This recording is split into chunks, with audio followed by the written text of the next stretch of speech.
Good morning, I'm Clinton Griffiths. Just as drought conditions continue to expand across the country, so has the number of crops trying to survive that drought.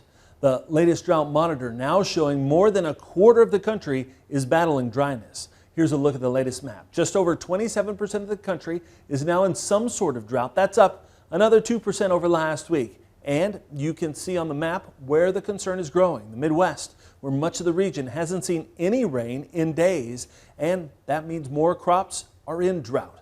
USDA now says 64% of the nation's corn crop is in an area experiencing drought, and drought is impacting 57% of the soybean crop. The lack of moisture also showing up in the root zone moisture map. Nationally, 47% of topsoil moisture is rated short to very short.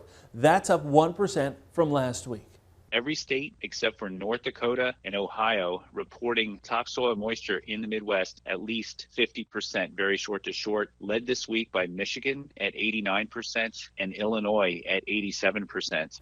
The dryness also expanding in the plains and Pacific Northwest. It comes on the heels of USDA reporting a drop in crop condition ratings. Nationally, 55% of the corn crop is rated good to excellent. Lance Honig, NASCROP's branch chief, says there are only 2 years in history where condition ratings have been lower for this week, 1992 and 1988. Overall percent that's rated good to excellent is really starting to dip fairly low historically for what we would see this time of year.